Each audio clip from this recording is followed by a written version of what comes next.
វីដេអូនេះសូមផ្ញើទៅអ្នកបកកែដើរដុតមើលនេះដុតហើយទៅបាត់ដុតហើយទៅបាត់នេះនៅសង្កាត់ព្រះស្រែភូមិស្រែចន្ទាដុតអ្នកជាពិសេសគឺអ្នកជួលស្រែធ្វើអ្នកជួលស្រែដល់ពេលដុតហើយទៅបាត់អត់មានទៅចាំមើលទេតែពេលឥឡូវខ្យល់បក់ទៅនេះឆេះរៀលទៅហើយនេះទៅហើយនេះសិតតែផ្ទះជាពលរដ្ឋនេះ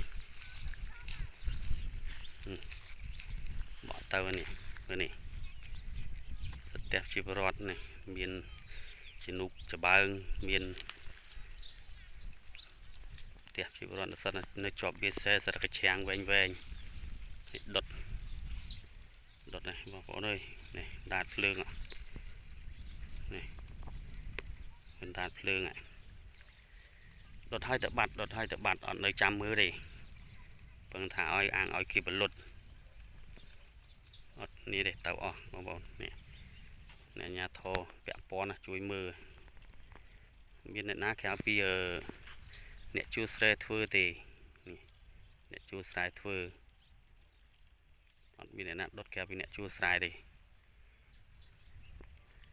មើលនេះហើយមេឃពងតែក្តៅនោះឲ្យកើតនោះទៀតកើតនោះទៀត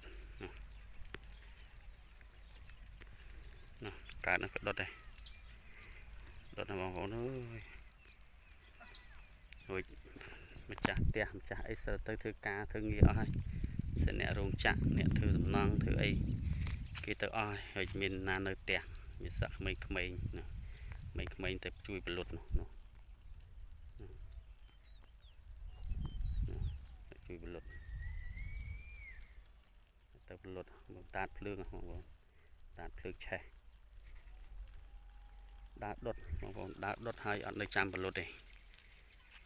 អាងរៀលដល់ផ្ទះដល់សបែងគេអាងមានបញ្ហាគីភ័យ